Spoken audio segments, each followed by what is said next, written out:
Hi, welcome to anglos.co.il. Today we're going to be talking about life insurance. Joining us again in the studio is Danny Newman from Goldfus Insurance. Danny, thanks for coming. Thank you for having me. Danny has got a lot of experience in the insurance industry in Israel, helping Olim. Danny has written articles for Olim, he's spoken at events, so he's got a lot of experience in the insurance field. And if you see any of our other interviews, you'll see Danny there speaking on many other topics. Danny, today we're going to focus in a little bit on life insurance here in Israel. And the first question for an Ole, I guess, is when I come to Israel, let's say I have an existing life insurance policy in England, the US, South Africa, wherever it may be.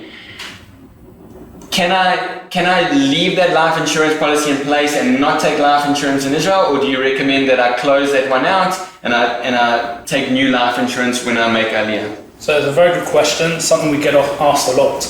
And the recommendation I usually give first and foremost is do not cancel anything initially. Okay. There are a couple of reasons. The first and most important reason is that if you were to cancel a policy, and assuming there is a need for life insurance, and again we can come a bit later when we speak out who needs life insurance, because not everyone necessarily needs to have life insurance, but assuming there is a need, if one was to cancel a policy in their country of origin, come to Israel, and for whatever reason they decide it's not working out and they want to go back, and then they have an issue trying to reactivate a policy, especially if a health condition has come up during that period of time that they were in Israel, so they're not necessarily going to be able to get a policy.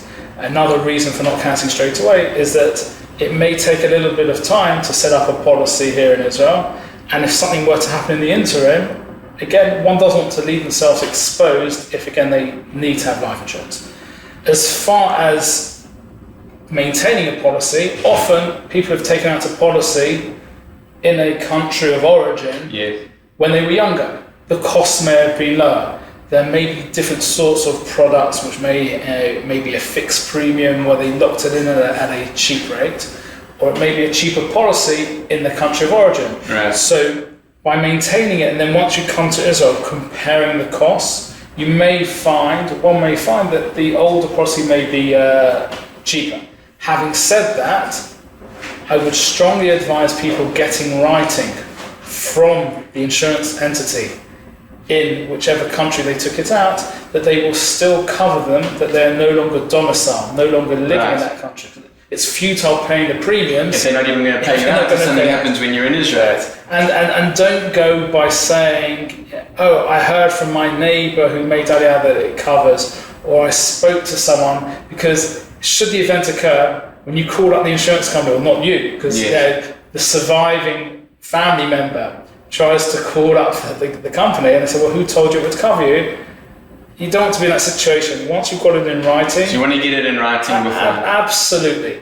And it can change from company to company. It can change depending on where the person's living. Some companies in some countries may cover someone no matter where they live in Israel. Yes. Without wishing to get into politics, if someone's living over what's known as the Green Line, so if someone's living, let's say, the Gush Etzion block or in Malay Adumim, some insurance companies from some companies may not cover them for certain reasons. So it's important to know that before you come. Absolutely.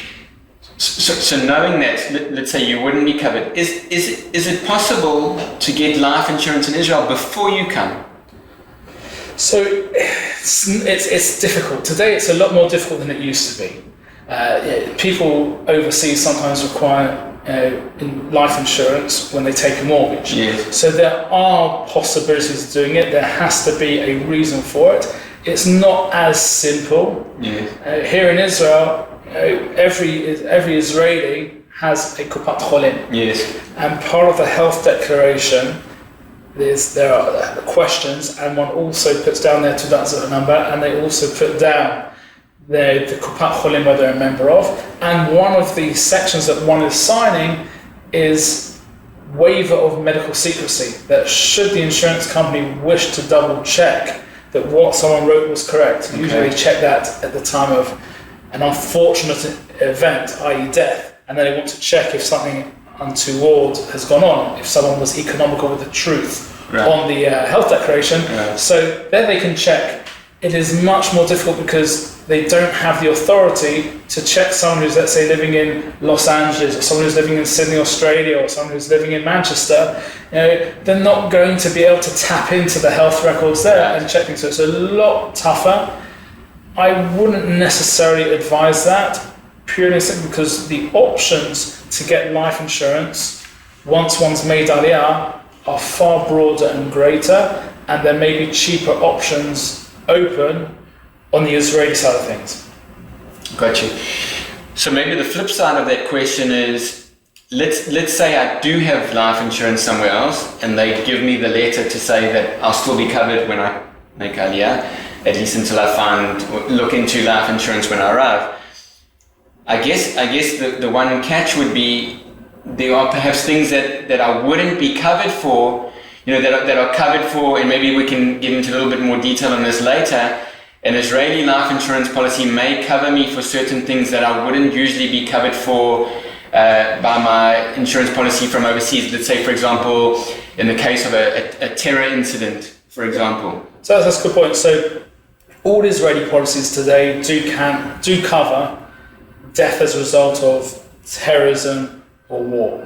There may be certain plans overseas which may not necessarily cover that. So that might be a reason. But I'd also add another thing.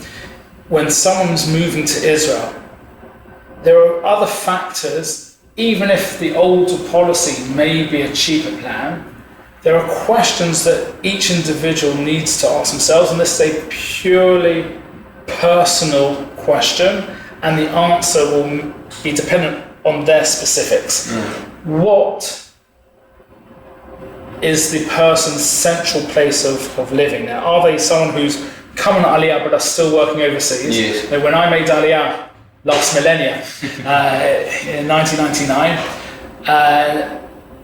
very few people were working in Israel, and commuting overseas, or working overseas and commuting back and forth. Right. We've seen in the age of nefesh b'nefesh, for example, a lot of people come on Aliyah, and a number of them are keeping their jobs overseas. So they're commuting, they're traveling a lot. They're traveling, or as we've seen, especially in the last year and a bit of Corona, people have realised that not all professions need to be in an office. You can do things online via Teams, Zoom, and other mediums that are out there. So a lot of people are able often to keep their jobs overseas. Now, if you're earning, let's say, in dollars, you've come on Aliyah from the States, or you've come on Aliyah from the UK, and you're earning a salary in sterling, so you're happy for it to be paid from the same currency. We've seen in the last year, the dollar has come to, is almost like a 20-year low at the moment. You go back to the sterling, which 15 years ago was significantly higher than it was now. Fluctuations in currencies can also mean that a policy may become more expensive. Gotcha. So the question is, if someone is earning in shekel, maybe they want their expenses to be in shekel and their insurance to be in shekel. If someone's earning in dollars, or someone's earning in sterling, or someone's earning in rand, they may want to keep it there. I've had a few clients over the years who work in different currencies. I had someone who took out a mortgage or more, which was linked to the yen. Why? Because they were earning Japanese yen working for a Japanese company. Right. So to minimize the risks of currency fluctuation, they link their mortgage. That's similarly with life insurance. Depending on what your earnings are, do you want it in the same currency? Another factor is, how easy is it to get the money quickly? Right. So what do you need to prove? If everyone's living here and the survivors of the family are here in Israel, do they need a bank account overseas? Yes. How quickly would it be paid? Maybe someone might want to consider a small life insurance policy here, just to give a quick, immediate financial Should injection. something happen, can you have a life insurance policy For example, overseas and one in Israel. No That's problem. okay. There's no. You can have it even with more than one company in Israel as well. And so then you would basically looking for that as like a stopgap to pay you out some small amount to keep you going until you exactly. get the money. Some people may consider just to have a small financial injection should the unforeseen occur, and maybe for a few 100,000 shekel, just for what needs to be done in the interim to deal with the grief and the financial impact that someone passing poses to the family, before they have to go through the bureaucratic process and the paperwork of dealing with an overseas entity and how you can get that money to the beneficiaries of the family. Got you. So let's go maybe a little bit more into the detail on the insurance. What are my options when I'm looking at life insurance? What are my options when I'm looking at life insurance? So there are in essence 4 different types of products that can provide a financial compensation in the event of an untimely death. The first one is this most straightforward one, is simple life insurance, which someone passes on to another world. Then a lump sum is paid out to the beneficiaries. That can be not just for family members, it could be someone who's, let's say, got business interests and the company wants that person to have insurance, key man's insurance. Yes. That's the terminology. Also, that they don't necessarily have to get involved with the surviving spouse or the family members who may have a share in it, so that the other partners can buy out the share. Right. So, but the concept is, someone passes away, a lump sum that was insured goes to the beneficiaries nominated in the policy. There is another option, which is a monthly amount. Not everyone necessarily knows what to do with the lump sum of money. So if someone's got $1 million shekel or $1 million or £1 million, and they've suddenly got this money that's come in, what do? I don't know if my beneficiaries will know how to handle that. I don't want them to maybe spend it all on shopping therapy and blow the money in within 6 months. So there are some people who may prefer an option which pays out a monthly amount to the beneficiaries for a predetermined number of years, or until the insured would have reached a certain age. But so the insured person would then select that term, correct, that period of the payout, and it would be then paid out accordingly, the amount adjusted over that time. Exactly, and I've got some illustrations which I can, when we speak a bit more about this in a few minutes' time. The other 2 products, one is a mortgage life insurance, whereby when one takes a mortgage in Israel, more likely than not, the mortgage provider, the bank, will require the individual to have insurance in place. Now, for the majority of cases, especially if they're buying a property that's already built, so they're not taking stage payments. Someone who buys a property on paper, it'll be in stages. So they may want a policy which decreases in term. In fact, I have an illustration here. This is a 30-year term, whereby the sum insured will go down in black as one pays off the mortgage. The cost of the mortgage will go up initially because as we get older, there's a greater risk, and then it will go down in price. If it's a shorter term for 12 years, let's say a 12-year mortgage, so the cost in red may go down the whole time because the person's not going to be able, the 40-year-old taking a mortgage still needs insurance when they're 70. If someone's taking age 30, a 12-year term, by the time they're 42, they're done. So it's going to be much cheaper. But in essence, though, that's another source. But that would go to pay off the mortgage, so that the beneficiaries, the surviving family members, don't have to worry about how they're going to continue paying the mortgage, especially if it's a breadwinner who's passed. And that would then be ceded to the bank. That goes to the bank, and it avoids foreclosures or a bank repossessing a so the bank effectively gets their money, and the remaining family will get the home without the headache. They live mortgage free. They live mortgage free. The 4th option,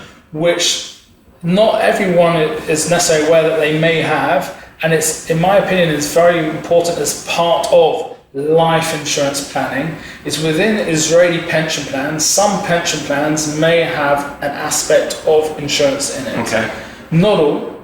I guess if when we speak about pensions in another session, we can look more at details, but some pensions are just savings, other pensions may have a lump sum payout on death, and others may have a small monthly amount, which can be a certain percentage of the person's predicted future pension, paid out to any surviving spouse, or if there are children under the age of 21, an amount will be paid out. However, unlike life insurance policies, which are a private plan that you're in control of paying it, yes. If someone has, let's say, lost their job or they've quit and their pension's not been paid in for a period of time, then the policy lapses. Okay. It's still invested. Yeah. The sums insured will still grow with the fund's performance, but the insurance components may fall by the wayside. Right. So it's important to take that into mind when considering what options and what one should do with regards to planning their life insurance policies. So would you be able to take let's say on the first 2 points you spoke about the lump sum as opposed to monthly payments, is it possible to take some kind of hybrid of those? So for example, a portion of it as a lump sum and a portion as monthly? Absolutely. In fact, some people do this. And when they started coming out with the monthly plans a number of years ago now, it was something that I started building, and the insurance companies initially said to me, why are you selling two policies? Yes. And maybe an example, just so one can visualize it. If one looks at a lump sum, let's say someone takes age 30, takes a life insurance policy for 1 million shekel yes. for 40 years. So if the person dies at anywhere between this period, the insurance company will pay out 1 million shekel to the beneficiaries. Right. It's also important to know that all life insurance policies in Israel are linked to the Madad, the Consumer's Price Index. Okay. So they have some kind of correlation with inflation, but so do the premiums. But because the risk of someone dying as we get older, unless you're Elvis Presley, we all die at some stage.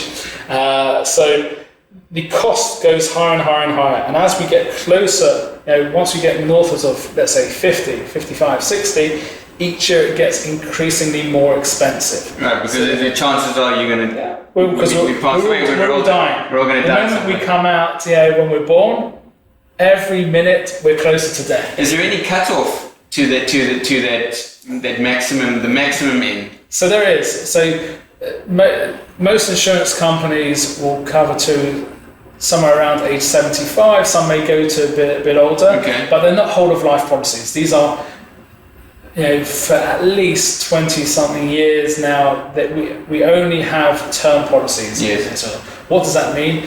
It's like car insurance. Car insurance. If you pay for, let's say, a year for car insurance and you've paid for insurance, then it will cover you. Yes. You don't renew the policy and then you've had an accident, you've got no coverage. So with life insurance, if someone dies after the term, there is no payout. There's no savings aspect to this. In Israel, there's a separation.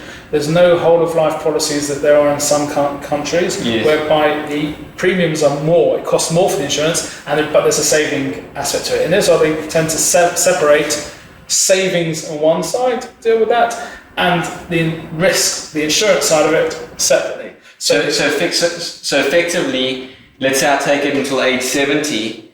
As soon as I hit age 71, all that money that I've paid in, that was money as an insurance policy based on the fact that I may pass away up to age 70. But after that, there's no, as you say, no savings element where I can then get some kind of payout back from... Let's say I passed my driving test 30 years ago now. Right. I'm fortunately one of the people, the insurance companies has made a lot of money off of me. No real claims. There are other people who do unfortunately make money off it. Right. So, but if let's say I keep, without wishing to tempt fate, but let's say over the next 30 years I have a clean record. So over 60 years I would have paid some considerable amount of money to car insurance. Right. The hope is that I won't see that. As with most insurances, the goal is that you should have it there for peace of mind. So ultimately, we would take the policy to the longest, even longer than 70, it's just for the illustrative purposes here. But as one gets older, one no longer has financial dependence. So it's a matter of stage of life. Someone can be 22 years old with a baby and they will need life insurance. Someone can be, mid-40s with a 2-year-old. Now I've even got clients in their early 60s who have, very, very young children. Okay. I have a mother who's 58 and she's got a 4-year-old.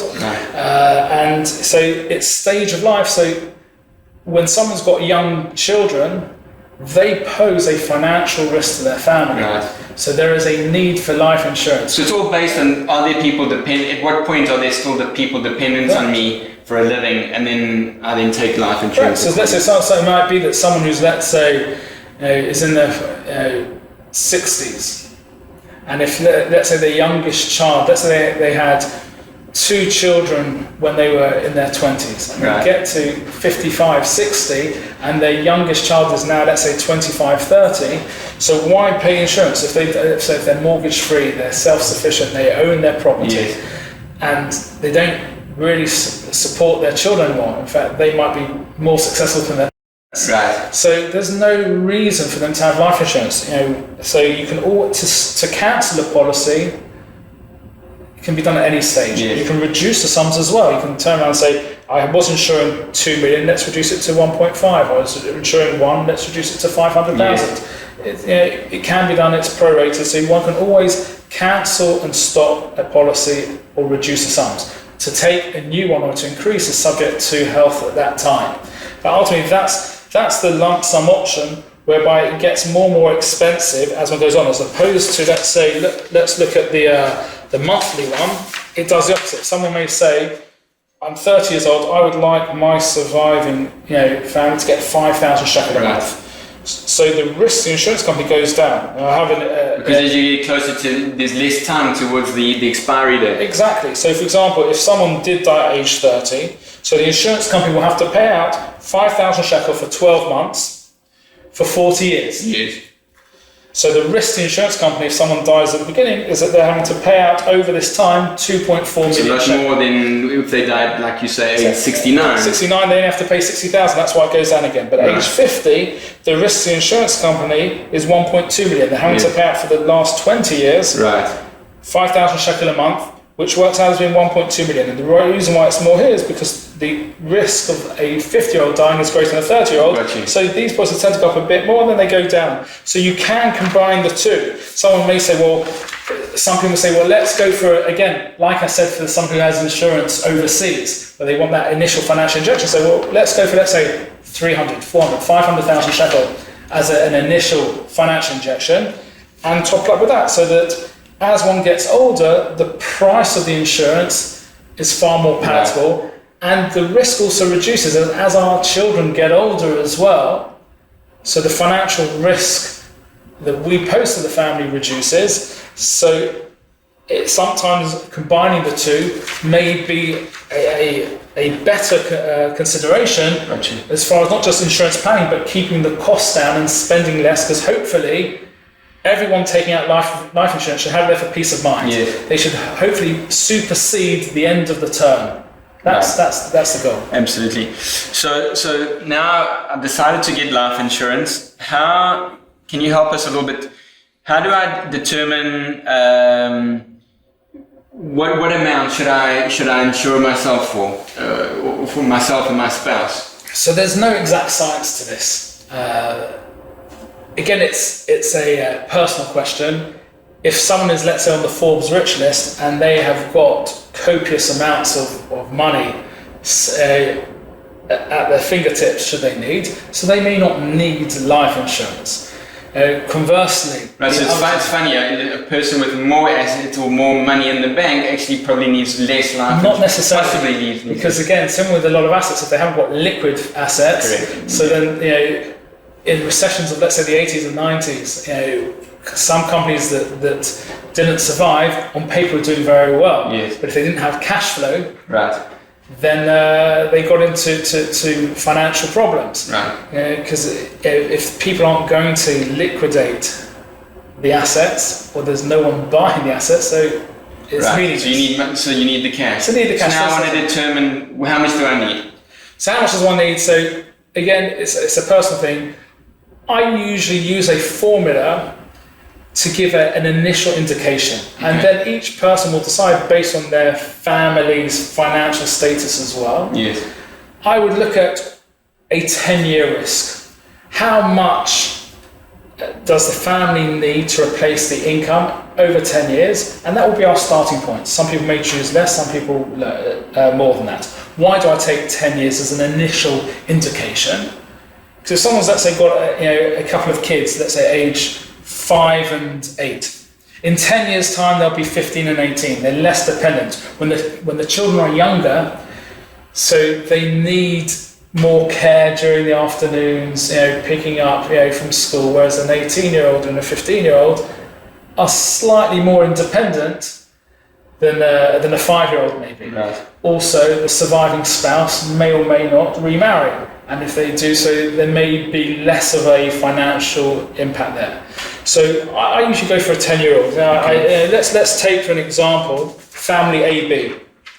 So let's say they spend 18,000 shekel a month. Okay, so that's their monthly expenses. That's their monthly expenses. Okay. And we're not going to, we're assuming this is the family, let's say, which is mortgage free, because obviously the mortgage, life insurance, that's a separate thing. Gotcha. So again, this is just to give it an initial indication.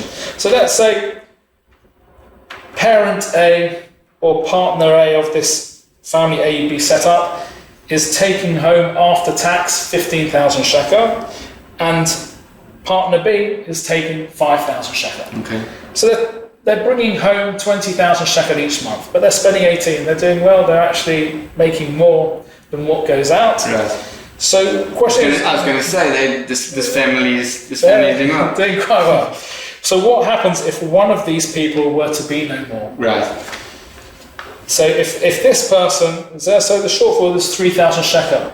Usually an incorrect consideration, because in this setup, especially if they're young children, this is usually the person who is looking after the young kids or doing certain chores at home to enable this person to be the breadwinner and work longer hours. So that's like me and that's my wife. Yeah, so this is the stay-at-home dad or the stay-at-home mum. Right.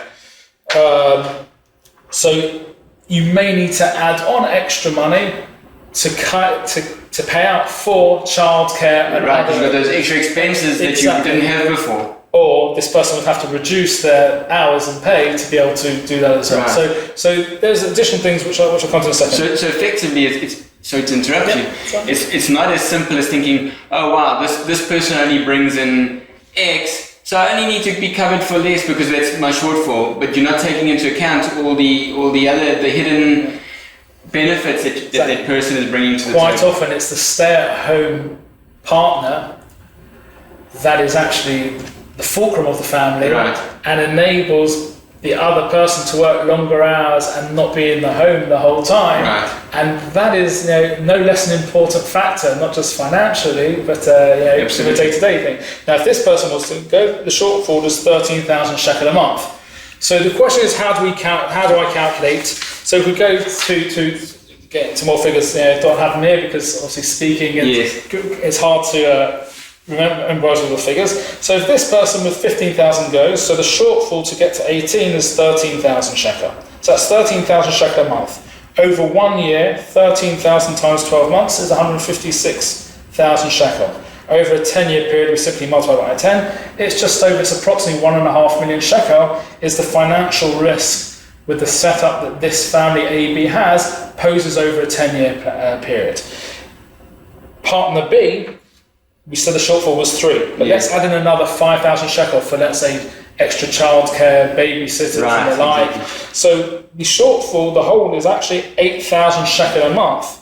So over a year, 8,000 times 12 months is 96,000 shekel. Over a 10-year period, multiply 96 by 10, 960,000, so approximately 1 million shekel. Okay. So each family should know in advance what their expenses are, how much they spend, what their take-home pay is, their net after taxes, because that is what goes in. Yes. And if one of those amounts were to disappear, what is the financial risk to the family? Then so for family AB, the starting point of the discussion would be 1.5 and 1 million. Right. Now, if this is an affluent family and they have certain assets, they may say, well, we may need to go for less than that. It might be that they've got other plans. They think, yes, well, we're planning on upgrading and spending more in the future, or I'm on the cusp of getting a pay rise, yes. and expenses are going to go up as well, or my children are, or I'm expecting another child, or family planning is to have another 12 kids. Right. So that can change. So there's no exact science, but this is the formula that I usually use to give an initial starting point, and then we have the discussion. Right. So the idea is to sit with an experienced person like yourself, help them work out these initial figures, Absolutely. And then you can use that as a starting point. And take into consideration other assets, or if one has a pension plan, as we mentioned at the beginning, where there also may be a certain payout. Right. And you can adjust these life insurance amounts under the same policy. You just obviously have to pay in more or less in terms of premiums. So adjusting is not a problem if you're reducing the sum insured or cancelling. No penalty. But if you want to increase the sums, it's in essence another policy, because you're in essence having to fill out another health declaration. Because as we get older, the body tends to tire, and people may pick up pre-existing conditions. But let's say, for example, I worked it out, and then a year or two down the road, we have unexpectedly we have more children, we decide to have more children, for example. So now maybe I need more cover. I would then, like you say, it then becomes like adding a new policy if I want to increase that cover. So we would look actually at that point in time, what's the better option? Now, there are some companies, all companies give discounts these days. Some companies might be cheaper at younger ages or the first few years, others may be cheaper or give discounts at the end of the term. So depending on the family, if someone, let's say, is at our stage in life, where we are northwards of 40, a little bit northwards of 40, so most people at our stage of life know more or less where they are family planning wise. Right. Not everyone, but a significant number of people. So it's a lot easier for someone who's, let's say, coming up Aliyah or wanting to review their finances at age 40, because they know, let's say someone says I'm 45 years old, I have 4 kids, my youngest kid is, let's say, 10, so I need for, let's say, till the youngest gets to about 22, let's say, so another 12 years is what I know. So we would look which companies over the next 12 years are going to be cheapest. Because it might be that a company who has the cheapest premium for the first year may suddenly jump up and be much higher. So I tend to put things into Excel spreadsheets with my clients, and then we can take a view. It might be some people say, well, I've got some children who are teenagers, I've got another couple of kids who are 2 and 3. They had 2 waves in their family planning, and so they might take 2 different companies. It might take, if they wanted, let's say, 1.5 million shekel, they say, well, I need 1.5 now, but I can reduce it to 750,000 shekel in, let's say, 10 years' time. Right. So we would look, and it might be that it's appropriate to do 750,000 with one company, 750 with another company. Why? Because it works out cheaper now, but one company becomes much cheaper in the long run, but might be slightly more expensive when one's younger. Because as we saw, as one gets older, it gets much more expensive. So the differential between the companies won't be so great when you're younger. But there could be a much bit, if there's a 10% difference on, let's say, a 70 shekel a month premium. Okay, so it's a difference of 7 shekel a month. But if the difference is 10% on a 700 shekel a month premium at this stage in life, so that's 70 shekel a month. So we would look to see, and in some instances it has been financially smarter to actually sometimes split the policy depending on the individual's family status and how long and how much they think they need for specific periods of time. For someone who's young, who's let's say a newly married person in their early 20s, or could also be in the late 30s, has just got married and are planning family for the next 5-6 years, they don't really know yet. So they might want to take something they believe that they may need, and should financial risks increase with a greater number of children, then look at adding things, whether it's with the lump sum or the monthly amount or a combination of the two. Got you. So I want to go into, let's say in the event that in Israel somebody passes away, are there times when life insurance won't pay out, or there's some things that they won't pay out on here in Israel? So I can only really think of two reasons, well, there's actually a third. If someone stops paying their premiums, and so the policy will cancel, similar to other insurances. But there are only really two main reasons why an insurance company may not pay. The first is if someone commits suicide within the first 12 months. Okay. Usually the standard policy in Israel is that within the first 12 months, suicide is not covered. After that, there is covered. So anything happening in the first year after taking out a policy won't be covered. The second thing is someone has, in essence, been, well, as I like to put it politely, been economical with the truth. Right, in terms of the health declaration. They've written on their health declaration this question: do you have any heart conditions? Have you had cancer? And they've written no.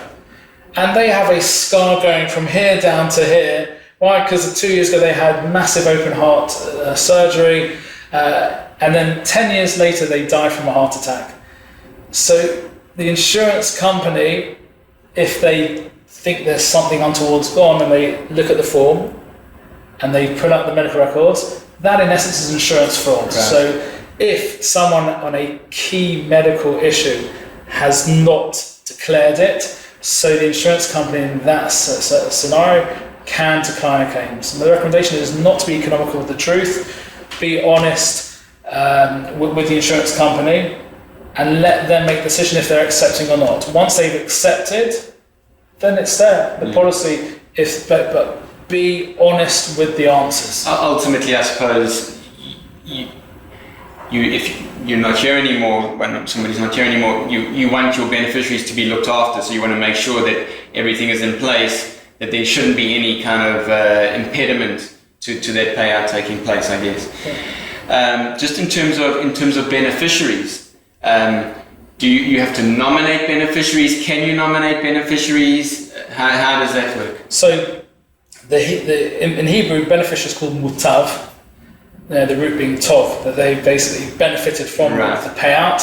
The beneficiary, for people who aren't necessarily familiar, beneficiary is the insurance term that who receives the money upon death. Yes. So a policy can be set up without beneficiaries in some instances. Okay. It's very rare these days, but a pension, for example, which has insurance components, will go to what's known as legal heirs. Okay. The mortgage insurance will usually require that the bank, the mortgage provider, is the beneficiary. And then after that, you can nominate legal heirs. There are very important factors that one needs to know. When someone writes legal heirs, there's a potential problem if someone dies leaving young children. Yes. And this is the same if someone owns a home as well. 50% in essence, in most cases, will go to the surviving spouse or partner, and 50% to the children. So that's how they work it out, that the spouse would get 50% of the... This is if someone dies intestate without a will. Right. And there's no beneficiaries nominated. If there's no beneficiaries nominated, and it can create some issue especially for the surviving spouse, whereby they may need the money for the financial well-being of the family to survive, now that there's no longer money coming in from the person who is no longer alive. Because the underage kids can't touch the money? There's no access to that money? In essence, there's no access to that money until they change status from becoming a minor. Usually it's under age 18. Yes. Once they're over 18, some instances maybe 21, but usually above 18, then they can access it. So if there's a family with young children, or it could even be someone, unfortunately, let's say, has left someone who's pregnant as well, so it's going to be for a longer period, a lot of the money one won't be able to touch. Yeah. So it's important to nominate insurance policies trump the will. Yes. So if you've nominated and listed in the policy a specific beneficiary. It's advised usually to write an adult over 18 so that the money's not tied up. Yes. Because the mother, even though the child is underage and they want to have the benefit of their money when they're older, the mother may need the money for the child's needs now. For day to day, absolutely. If let's say if we go back to the example of family AB, and she's only on 5,000 shekel, and he's on 15, or he's on 5, and the mother was on 15,000 shekel, and that money has disappeared. They're spending 18,000 shekel a month on arnona, on bills, water bills, on food, on basic necessities for day-to-day living. So if it's tied up, again, it's pretty useless. So you want to make sure that things are listed correctly. Now, one can always change beneficiaries as well, and that's important to do. Okay. There are instances, not all partnerships, last a period of time, and some people get divorced, and some divorces are very pleasant, others might be acrimonious, and it's important to make sure that if there is a change in the family setup, not just on this, but also on investment plans that one may have as well, is to check who the beneficiaries are. Beneficiaries can be changed, except for with the mortgage, where it's a legal lien to the bank, so the bank has to give prior approval. Gotcha. Or if it's a key man insurance where there's a lien to the other partners, where they might have to get approval, but a regular insurance plan, I can change and choose my beneficiary as I choose. But there are problems. Nominating children's beneficiaries can mean that money is tied up until they would get to 18. So it's definitely recommended, as part of the overall financial and life insurance planning, to make sure that the beneficiaries are set up appropriately. Right, got you. We touched briefly on mortgage insurance. We spoke about it, for the bank, for bank purposes. Is there a difference for mortgages on like projects or new properties? So most people will say no. My take on it is very, very different. If let's say you are looking to buy a second-hand property, so it's already built. So you'll go to the bank, you'll get a mortgage. Let's say the property is 2 million shekel and you're taking a mortgage for 1 million shekel. So it's a one-off transaction. Right. And if I'm purchasing a property off paper, so there'll be stage payments. There may be, let's say, 10% to pay as a initial deposit on signing, when the foundations are put in, another, let's say, 20%, so we've got to 30%. So in tranches. And when the frame, the skeleton of the building goes up, might be another 20%, and so forth and so forth, and then the final amount to pay on key. So it might be in that situation that someone may pay initially from their personal funds that they have, and then take out mortgages at different lengths of time.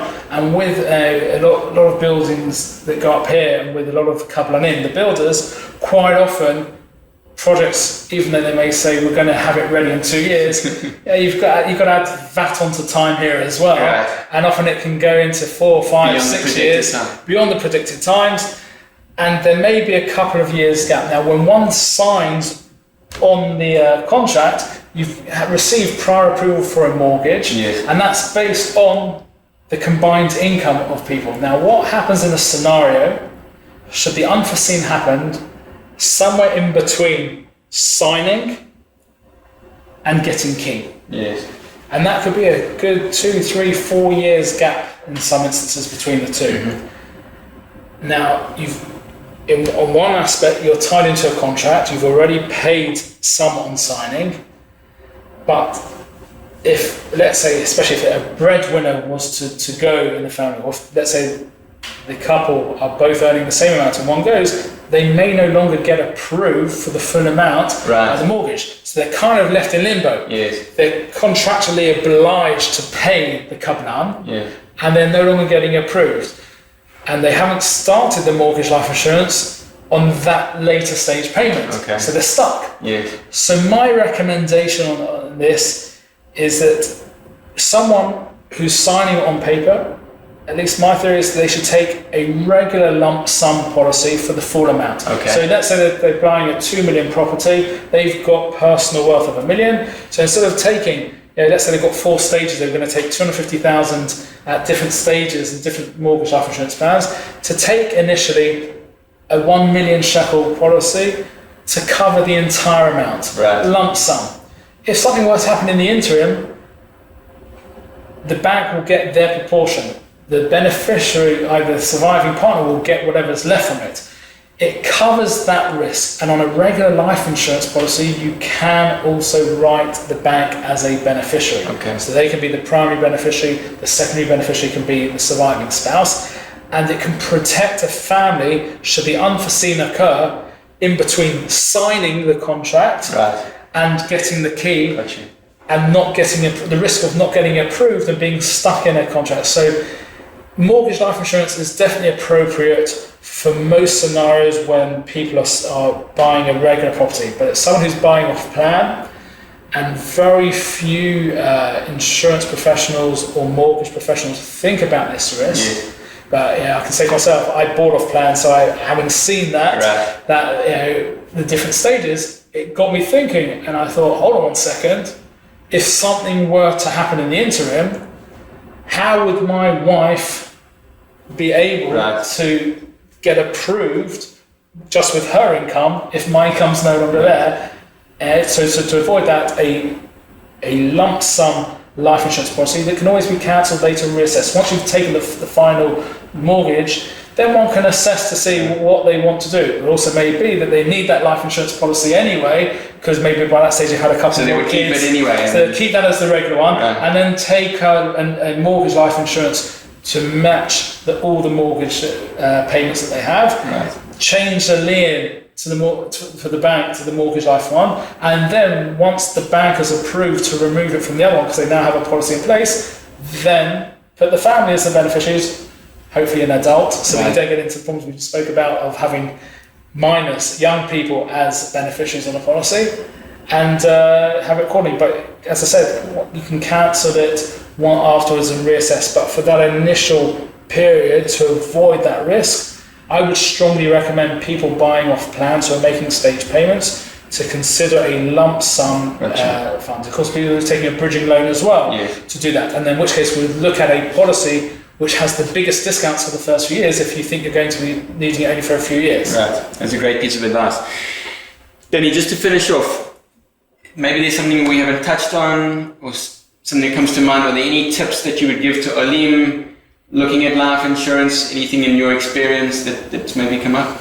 So the only thing I would really add to it is don't buy life insurance just because I think I need it and just pluck a figure out, because quite often there'll be people who will insure too much or too little, or someone who's, let's say, coming from England or the States, where they might be used to, let's say, £1 million policies or $1 million, but if their financial lifestyle here is less, that may be over-insuring.